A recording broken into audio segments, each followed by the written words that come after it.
first, let me introduce the subject, because I will introduce myself in the next slide. So we are going to speak about how we can overcome the great challenges of our times. And I think one of the great challenges of our time is to achieve sustainability on the global scale as a species. And I'm glad, by the way, to see people from all over the world together, because this is really what we need if we want to achieve that goal. And we will look at how we can do it through the expansion of human consciousness, which I will describe. It's basically just another way to speak about the subject as it was mentioned, so through mind shift and behavior change. And I will try to explain you why the expansion of human consciousness is the solution to overcome the great challenges of our times, and why it's within each and every one of us. So first, and I hope you can hear me well, by the way, just tell me if you don't. So we just want to make sure. So yeah, if there is any issue, I'll leave a comment and I'll make sure that yeah, I assume that you can hear me well. So yes, we can. Yes. So I'm coming from the corporate world. I've spent more than 10 years as a senior manager and expert consultant in the corporate world. And I quitted that world because I really felt like I was being part of the problem. And I couldn't deal with the cognitive dissonance anymore, although I really try to ignore the fact that we are heading towards destruction of our civilization. I couldn't ignore it anymore. And so to be part of the solution, I founded an organization. We started as activists trying to bring people together to deal with the problem of global sustainability, and then facing a lot of resistance, it evolved into a transdisciplinary research and education platform to pioneer sustainability with human solutions. I will explain. Basically, one of my search was to try to find the root cause of the problem, why we human beings are self-destructive to a point that we are endangering our future and the future of the next generations. So for this presentation on the part one, I will present a new perspective, not a new perspective, but a perspective that will probably, I hope, help everyone to think globally about sustainability, because we often hear the words think globally and act locally, but very often it's a challenge to think globally because we get overwhelmed. So I'm going to give you a perspective that helps to do that. On part two, I will expose what we found as the root cause of unsustainability, what triggers human self-destructive patterns. And on part three, we will explore how we can change that and become a sustainable species. So before we start, I just want to let you know that we are going to take a big step back. So we are going to look at Earth and humanity almost as if we were an alien species looking at what is happening on Earth from far. So this to really get a little bit of overview aspect and to be able to look at commonalities and see things that we generally don't see. And also note that the approach that I will be using is very unorthodox. Basically, a transdisciplinary approach consists in combining all existing disciplines in order to extract a new knowledge that is specifically designed to provide solutions to deal with the challenges that we are trying to deal with. So, of course, in that case, global sustainability. Alors, before, and I think you're already quite familiar, so I'm going to go straight to the subject. Very often when we speak about sustainability, we speak about ecology. And so there are many, what I want to remind us before I start is that we have a codependency, or we depend on the natural environment to exist. We wouldn't be there if it wasn't for the planet ecosystems. I just want to remind that, because very often I hear that it's about saving the planet, but basically it's more about saving ourselves. And so the situation that we are facing here is what I call a situation of planetary overshoot. a planetary overshoot is basically what happened when human ecological footprint is higher than the biocapacity of the planet. Basically, that means that we extract more resources than the planet is able to sustainably generate. We release more pollution than the planet is able to absorb, and we damage the planetary ecosystems at a faster rate than they can be regenerated. And so when we are doing that collectively as a species, we are in what we call in a situation of planetary overshoot. A planetary overshoot has many dire consequences, and we often focus on that. So, for example, it is expected now, it is estimated now that for us to be within our planetary limits, to not overshoot the biocapacity of the planet will need to be 1.7 times higher. A UN report has estimated that 75% actually of the planetary ecosystems have been either damaged or destroyed. There's what we call a mass extinction going on, or a very high rate of biodiversity loss. And it's also estimated that we've lost 60% of the biomass of vertebrates in the last 50 years.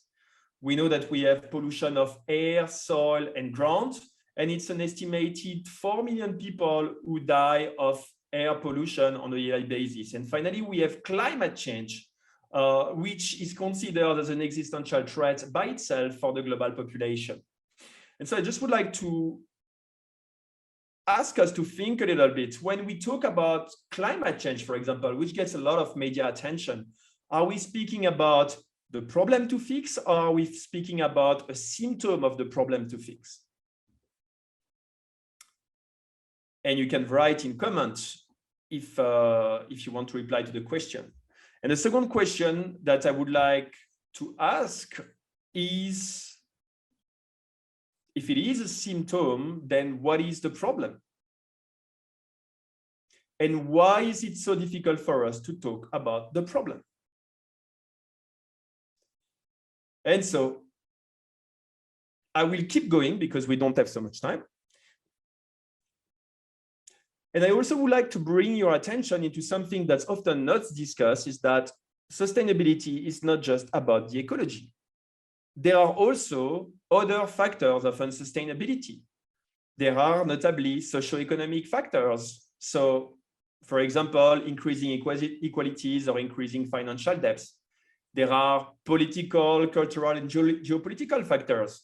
So, for example, having politicians who are dedicated to the growth of the GDP and that are sponsored by very powerful financial lobbies, or a culture of consumerism and materialism and individualism that's coming from the West and that's spreading all over the world through globalization, or a ruthless competition between countries that hinder our ability to collaborate to deal with the great challenges of our times. There's also psychological and technological issues with a rise of stress and mental illness. I think I heard about it before, and increasingly powerful technologies that are being harvested by the human species as we are increasingly, we are basically having increasingly more powerful technologies. And so all these are also factors of unsustainability, especially, for example, when these technologies are used for weapons of mass destruction or simply tools that extract the resources that we are over-consuming. And so what I want to bring our attention on is, what are the shared commonalities between all these factors of unsustainability? And I'll ask the question, what do you think these factors of unsustainability share in common? What brings them together?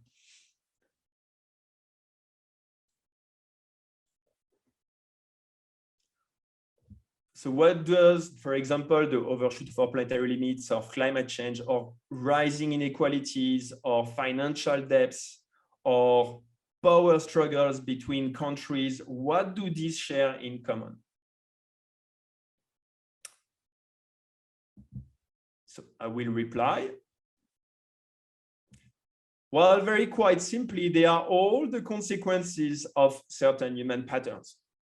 It is collective choices, collective patterns that result in the overshoot of our planetary limits. It is collective patterns that result in growing inequalities. So we, as human beings, are in the center. And so we both, obviously, it's all coming from us. And so me, as someone who's trying to look for the root cause, of course, I want to know, where are these patterns coming from? How can we know where these patterns, first, what they are and where they are coming from? And so this is what we are going to explore right now. So what drives human behaviors? And how can we identify and modify the behaviors that generate unsustainability? And so to respond to these questions, I would like to use a very simple technique, which is the ABC of human behavior. Basically, what it says is that every behavior, every pattern exists because it had antecedent. Things happened in the past that generated this pattern to become a habit, and it has a consequence. And what we hear also is that when we want to change a behavior that is maladaptive, it is very good to know the consequences of this behavior and the antecedent. And so if I extend this logic to our collective challenges, well, logically, we have humanity's history that result in certain patterns of humanity that create the global crisis of sustainability that we are facing. Very logic. And so with this, let's go and explore what is our human history, and let's see if we can learn something. And this is where it gets really interesting. Because if we look at our human history, and it doesn't really matter if you believe, in the Big Bang or whatever, but in general, like, we humans were not born on Earth with a civilization which has all these tools for extractions and all this modernity. We were born on Earth, or we arrived on Earth, our ancestors were born on Earth. Homo sapiens did not have anything. He was integrated within the natural environment. And if we look at history, it happens that Homo sapiens was estimated between 150,000 and 300,000 years old. It doesn't really matter at this stage. While Homo sapiens has spent most of its existence as a hunter-gatherer. First, also, please note that he's a newcomer on Earth. If you look at this graphic, Homo sapiens is really at the end of the first bar, and we had to multiply by 100 the size of the bar for it to be visible. So, I mean, from the creation of Earth, we just arrived. We are new. And most of our existence, we spent it as hunter-gatherers within the natural environment. It's only a few centuries ago that we reach actually the capacity to dominate the planet, but we will get there. But until we did that, well, our ancestors, they had to survive in the wild. And so what they did is that they used their intelligence, because Homo sapiens has an intelligence, to find ways to develop skills and tools and cultures in order to survive in the wild. And this process of survival is hundreds of thousands of years old. And what are the main dangers that sapiens faced? Well, at least I can tell of 3 dangers that all sapiens faced all over the globe. They faced the danger of hostility from predators, from rivals, but also from virus, that we see now with the coronavirus. They faced the danger of scarcity when they were lacking resources in order to survive. And they face a threat, a danger of separation, because we humans, we are a social species. We thrive when we are together, but we really don't do well as an individual. And if you don't believe me, just look at the tools that you are using right now, just the clothes you're wearing, etc.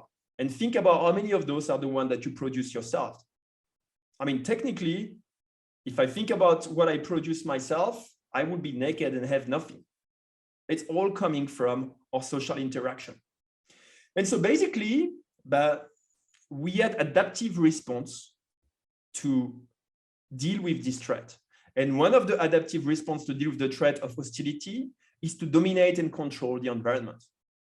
One of the adaptive response to deal with the threat of scarcity was to hoard resources.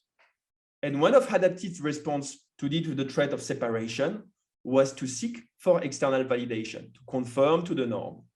And of course, this survival did not happen by accident. It happened because we learned to fear danger. And those who learn to fear the right danger are the ones who best survived it.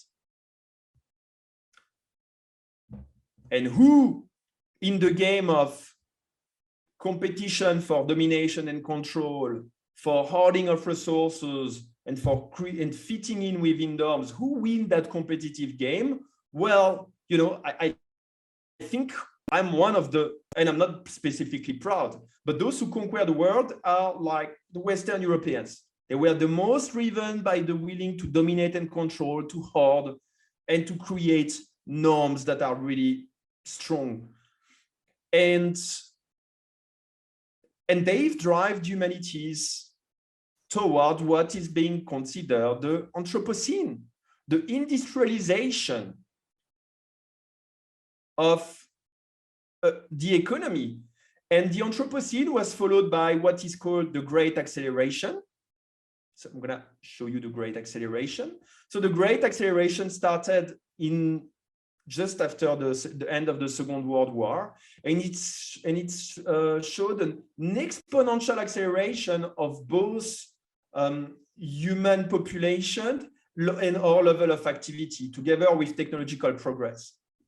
And it's just 20 years after the beginning of that great acceleration that the first overshoot of our planetary limits was recorded in 1970. And by the way, in 1972, for those of you who know, there was also the first report, the limit to growth.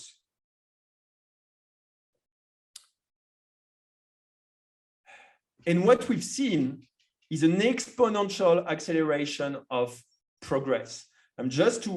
For you to picture it, I invite you to look at this image, because you will see that, for example, if we look at history images, the technological progress that went between the year 100,000 before the year zero and the year 5,000 before zero is very little. Well, you know, maybe we had better sticks and better spears, but that was it. 100,000 years, not much. And if we compare it to the technological progress that we have now after the Anthropocene and the Great Acceleration, it is just mind-blowing. Just look at how progress has evolved since the beginning of the 20th century to the beginning of the 21st, or over the last 20 years with the digital revolution. We are in an exponential acceleration of progress, which appears almost like an exponential acceleration of time. It's like we are evolving faster than ever because we have an evolution that is accelerated by exponential technological progress. And that should be good news. But we also have a system that we have built on our primal survival needs. And for example, for the need to dominate and control, we've created social structures. And by the way, the need to dominate and control creates rivalry dynamic, because between those who want to dominate and control, there is conflict. And so now, right now, what we have as social structures for this need to dominate and control is nations. They are the social construct that we've created. For the need to accumulate resources, which lead to competition for hoarding resources, we've created an economic system called capitalism, in which every economic actor is in competition for short-term profits, unlimited accumulation of capital, and growth. And for the need to be accepted by the group, we've created social norms, trends. And so we have a whole system that is established on this primal survival need that still dominates our society today. The problem is that when we add to these primal patterns exponential technological progress, we start to have an existential risk. again, the rivalry for domination and control leads to power struggles and arms race. And when we amplify that with exponential technological progress, we have weapons of mass destruction, which means that we are facing a risk of catastrophic war. The competition for resources, which leads to hoarding of resources and wealth, combined with increasing exponential tech, leads to increasing capabilities to extract and to the overshoot of our planetary limits, which is an existential threat. Because if we don't integrate our planetary limits, our ecosystem will collapse, and those are the ecosystems that we need for our survival. It's not even just about the economy. And then the need for social validation, which will push people to seek for external validation and therefore to reject themselves, leads to a status quo and also potentially to systems of control with exponential technological progress. Because then we accept surveillance system, an artificial intelligence that is designed to control people. And that leads to our robotization and to the perpetuation of the status quo in times in which we need most change. And so what's happening is that our primal survival instinct, developed over hundreds of thousands of years, is simply not compatible with exponential technological progress. If I look at the ABC again, no, with this technique, I have an understanding of what are the root causes or the antecedents, what are the causes, and what are the consequences of the problem. So back again, climate change, biodiversity loss, ecosystem destruction, rising inequalities, geopolitical tensions, they are symptoms. The causes is a collective way of functioning. And this one is there because of we have a past history that has taught us survival mechanism that we are not even conscious of. Because if we were conscious of, we would be having these conversations. But we are not having these conversations. So they are still in the collective unconscious. And so these primal, so why is this still there? It's important to understand that this primal survival instinct has a tendency to self-perpetuate by itself. And I will just show you, for example, the trait of scarcity. I know we don't have so much time and I don't want to take too much time, but I will take the one in the middle, which is the threat and the fear of scarcity. It leads to the need to access and accumulate resources, which create a competition for hoarding of resources, which will result in inequalities and depletion of resources. And what does inequalities and depletion of resources does? It perpetuates the threat and the fear of scarcity. It perpetuates the idea that there's not enough for everyone, that we need to fight for resources. And therefore, we create a vicious cycle. And the only resolution to this vicious cycle, if we don't break it, is an overshoot of our planetary limits and a collapse of our economy.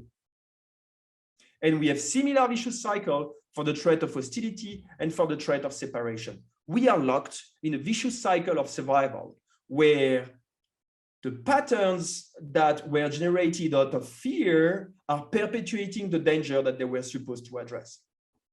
And we are not aware of it.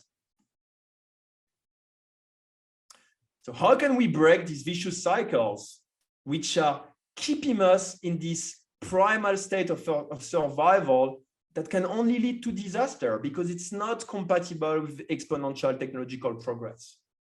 Well, for us, for me, at least from my point of view, that's the master question, because if we respond to that question, we have a key out of self-destructive patterns. And so first, let's look at what are the patterns that need to be changed. First, we need to stop our rivalry for power or conflict for domination and control. And by the way, we almost had a war very recently as a result between Russia and Ukraine, and which could lead to dramatic consequences. This is the same, is the willingness to dominate and control. And of course, there are patterns lead to the access of resources, but we are speaking exactly about that. So anyway, the power struggle for domination and control, we need to find a way to stop it because it results into conflicts that are increasingly self-destructive with exponential technological progress. The second is the rat race for accumulation of resources and wealth, because this one leads to the overconsumption of our planetary resources, the overshoot of our planetary limits, and that's not sustainable. And then the third one is our tendency to conform to norms that are toxic and that are not serving us. This fear of being rejected that led us to just follow whatever is the dominant norm. That also needs to be stopped, because today the dominant norm is not serving us. It is destroying us. And so to do that, we need to break the threats. We need to stop the fear. And to stop the fear, we need to stop the threat. And so we need to neutralize the threat of hostility. For example, I'm going to take the example of hostility now. It means that we need to put an end to our power struggle, and we need to find a way to resolve our old conflict and to be vulnerable so that we can mutually understand each other. Learn to listen to one another. And if we can do that collectively, then we have a shot at world peace. And world peace should not be seen anymore as some kind of hippie, idealistic dream. It's a condition for the survival of the human species in a context of exponential technological progress. Because sooner or later, if we continue to have war, we'll use weapons that will be unforgiving for the entire species. And of course, the same thing needs to happen with how we deal with the threat of scarcity. We need to neutralize it, because otherwise we remain in competition for hoarding resources, and we are going to deplete our resources to a point where our ecosystems are going to become unviable.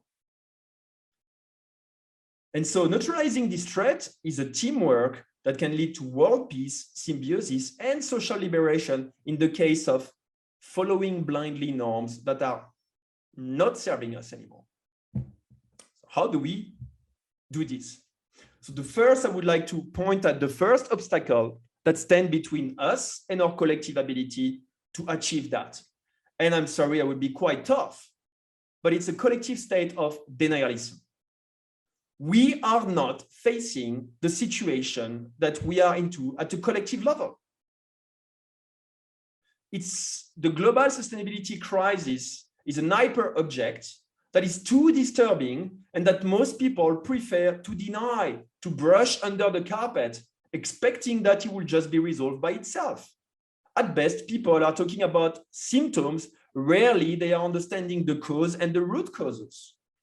And if we don't get out of the collective state of denialism, we won't take it as the urgency that it is.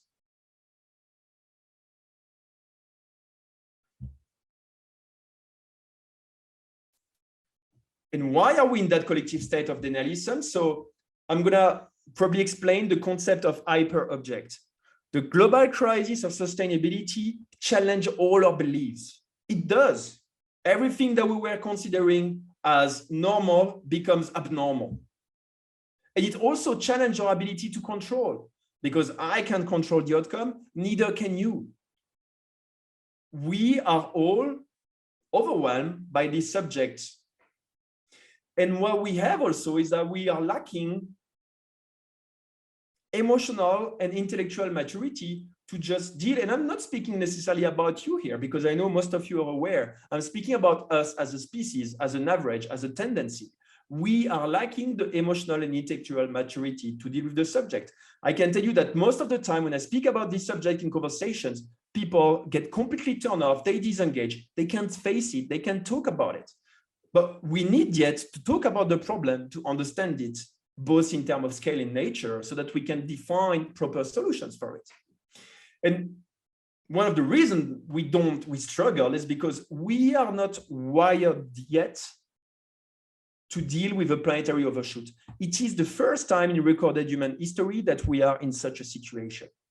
It's not like it's something that we have experienced on. It has never been experienced before. And so we are mentally and neurologically not wired to think about such kind of problem. Yet we need to do it, because if we don't know how to address it, we will have to experience a collapse of our civilization, of a global civilization, to learn about it, which I don't think is very reasonable. And so one thing I would like that's where we start to speak about the mind and the brain, is one thing that's really important to understand is that our brain is wired by our past experiences. And one of the things that particularly wire our brain is our traumatic experiences.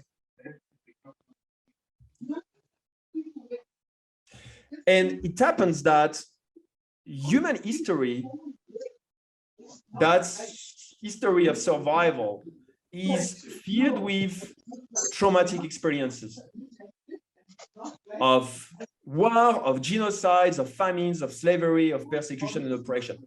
Hundreds and hundreds and hundreds and thousands of years where the human... That day only you slept early and...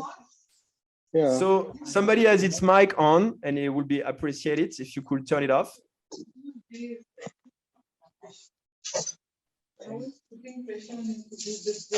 And that is the time at night you're smoking more. Yeah. Dr. Enuka, could you? Okay, great. Sorry about this. And so what I'm saying here is that we as a human species, we've experienced many traumatic experiences, and many of these traumatic experiences were collective. And there's a subject that we don't talk much about is collective and intergenerational traumas. When we have a war, we are being collectively traumatized, and this trauma has a large impact on our way of thinking and on our neurology as well. Same thing with famine, same thing with all these dramatic experiences. And so humanity is filled with collective and intergenerational traumas, which have left deep scars in the collective unconscious. And the consequences of unresolved traumas are massive. At first, when somebody gets traumatized, trauma creates a separation from the self. And generally what happens is that people who have unresolved traumas tend to be more identified with their ego. They try to be more numb, to be more disconnected from themselves, because the trauma is also an emotional pain stored in the body. And that emotional pain creates a state of anxiety, of inner discomfort, and which result into compulsive or addictive patterns, which are actually response to this discomfort, response to this pain. And among these patterns, we found addiction to money, addiction to power, addiction to social status, addiction to fame, and also a certain amount of belief system. But I will keep this one away because we just have 40 minutes for now. Actually, I've put it in the presentation I just noticed. So we're gonna go there. I hope you can follow me because we're covering many aspects of our human nature. So I just want to show you that there is that a trauma is part of the human experience, and it helps us to survive, actually. For example, humans have had the trauma of being bitten by a venomous snake. And so we tend to be afraid of snakes and to believe that snakes are dangerous. This is a very adaptive response. It works very well. Thanks to our experience of pain and suffering, we learn to fear what is dangerous and to believe it's dangerous. And that's really good. It helps us. The problem is that sometimes we can have maladaptive response as a result of trauma. For example, because our ancestors were affected by severe deprivation, by scarcity, they were lacking all their resources, they learned to fear not having enough. They learn to fear being in scarcity, and maybe not everywhere in the world, but in the West, that's the case. And it's the West that conquers the rest of the world. So in the West, we learn to fear not having enough, and therefore to constantly seek for more. And so that resulted in the belief that increasing our production and consumption was necessary to survive and for our well-being.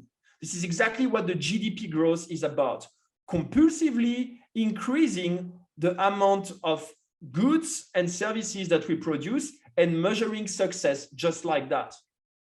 So that response was very adapted when we were living in a paradigm of ubiquitous scarcity. But today we have a consumerist economy that's producing so much goods and services that we have to be bombarded with advertisements, and we still end up wasting a big share of it. And at the same time, we are over-consuming our planetary resources. So that response to a trauma and to a fear has now become maladaptive because it has not evolved with the time. We still struggle to realize that we are now extracting more resources than we can consume, and we are over-exploiting them. And just to give you a statistic to point at that, it's estimated that 25,000 people die of hunger every day. We may think, oh, maybe we don't have enough food. But no, because during the same time frame, every day, we are wasting 3.5 million tons of food. So it's not that we don't have enough food, it's just that our resources are not well shared. And also collective traumas create vicious cycles, just like our fear. I can just indeed here speak about the traumas that is coming out of our conflict.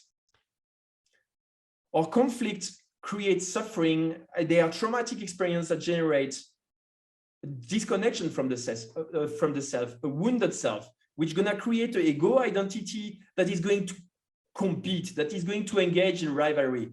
And this engagement in rivalry is what will lead to conflict and suffering. And here we are locked in a vicious cycle of conflict and separation, and we are not even aware of it. And so a vicious cycle of hostility, of scarcity, and of separation are also vicious cycle of trauma. And so now, once I understand this, I start to have a picture in which I'm really able to clearly point at the root causes, and the symptoms of the problem. And so as a cause, of course, we have our collective patterns, but those collective patterns are not here by accident. They are being fed by social structures that are established on values and beliefs that are also related with our collective fears, which are associated with our collective traumas, which are the result of our past experiences. And so, I don't know for you, but for me, I have learned during my corporate career as an expert consultant that to be able to solve a problem efficiently, we need to address its root cause. So in that case, we need to address the collective beliefs, the collective fears, the collective traumas that are associated with our past. And how do we do this? It's not easy. Because when we start speaking about trauma, we start speaking about something that we hate to speak about in our society: vulnerability, discomfort, and a great load of shame, of guilt, and of sadness, because damn, we've been nasty to each other. Damn, we've not been recognized our shared humanity, and we've been fighting for power, for resources, and for status. And those who've lost the fight, we've been mean. I not say you or me, I say all of us. And we have a lot of grief to go through because we are still perpetuating this until now, to a point where we are endangering our survival on this planet. And by the way, you will note that this vulnerability is one of the reasons why we are in denial, because we hate vulnerability in our society.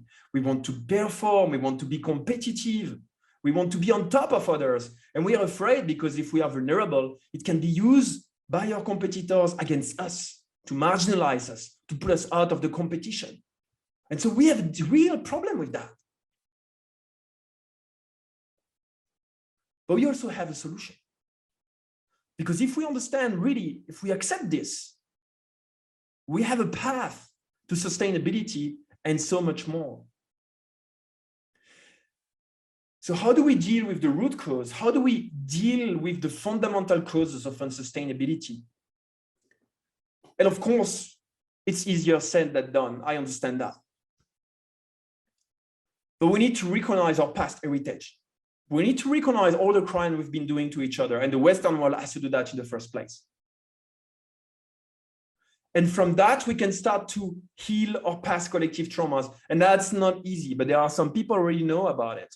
By the way, if you're interested, I really invite you to look at the work of Thomas Hubble, who's doing a great job on that. He's like, right now he's having a workshop with 1,200 people who are revisiting their ancestral past and healing their past traumas. And what does that do? It allows us to release our fears, release these maladaptive fears. I'm not saying we should not be living in fear, but really when we are over-consuming our planetary resources, for example, should we be afraid of not growing the economy? No, that's irrational. And that means also we can dissolve our limiting collective beliefs, those beliefs that perpetuate the status quo. And then through that, we can evolve our culture, our social construct, and change our collective patterns. And through that, we have a chance to stabilize the climate. We have a chance to regenerate the planetary ecosystem, to protect biodiversity, to decrease inequalities, and to resolve our conflict. Why am I very confident in that? Because there's something about trauma that is really important to understand, and that everybody who goes through trauma healing knows, is that when we heal trauma, what we observe is post-traumatic growth. And post-traumatic growth is an expansion of consciousness, is an expansion of knowledge, is an expansion of empathy, it's an expansion of sense-making, it's an expansion of creativity. And this gives us all the human resources that we need to drive the systemic change, the technology that will be used not to compete against one another, but to regenerate ourselves and our planetary ecosystem. It's not just a sustainable transition, it's an evolution. And so the journey toward this sustainable transition, if we understand that, we have a shot just from human changes. And I'm not saying that everything you're doing is useless, it's part of the change. But I just want to remind us that as we are seeking for external solutions, we also need to remember to do the inner work. Because if we don't change what's inside of us, we can't change what we are manifesting outside of us. And so the first step to this journey is a step of individual awareness. It includes understanding the situation in which we find ourselves today, its nature, its scale, its root cause within us, the interconnection between our inner world and our outer world, and how the mess that we are manifesting on the outside is a projection of the mess that we haven't dealt with on the inside. Once that awareness is achieved at an individual level, then we can start an integration process. We can start to heal our own traumas. We can start to overcome our own fears, dissolve our limiting beliefs, go through this post-traumatic growth process, which generally give us gifts, give us new abilities. And these new abilities, this is the third step, it's the creation process. These new abilities can be put in service of organizations that are already working toward the transition. And I know you're already doing this, most of you, to some extent, maybe to a large extent, instinctively. I don't think I am reinventing the wheel. I am simply speaking about things that we do unconsciously and making them conscious so we can do them better. And so once we help organizations or create organizations that are going to lead this transition, this regenerative transition, then we have to expand, mean that we need to come together because we cannot do it by ourselves. None of us can do it by ourselves. We need each other. And so when we come together, and we're still working on that, it's very challenging in the current paradigm. We also work on building synergies. This is the stage 4 expansion. And why are we building synergies? It's because we want to break through. Where do we want to break through? We want to break through to mainstream media. We want to break through to politicians. We want to be able to be in a place where we can influence, inspire, transform the public sphere, raise that collective state of awareness that will put us in a place where we have it to a sufficient level to start a planetary regeneration, which means that collectively on the surface of the globe, we deal with our wounds and the wounds of our ecosystems. We heal them. And out of this, from my point of view, comes something beautiful. It's not a new human species. It's just the next evolutionary step. We are moving from Homo sapiens, which I call ourselves, we are humans who think, but we don't really know. We believe, and we don't really know for sure. And we have different beliefs, and really we tend to be separated by this belief. But if we go through this process together, then we will become Homo conscious. Humans who know the self, who understand their creative power, who are able to live together in harmony with them, with ourselves and our planetary ecosystems. And so that's what I believe, that's what I'm speaking about when I speak about a global transition through the expansion of human consciousness. And thank you for being part of the journey. And I'm really looking forward to see what we will achieve, how we will overcome these great challenges of our times together, and what will come up of the learning that we will get together going through this challenge, united as a species. Thank you. Thank you very much, Benjamin. I have no words for that. Like, it was so amazing, so much deep understanding you have about this.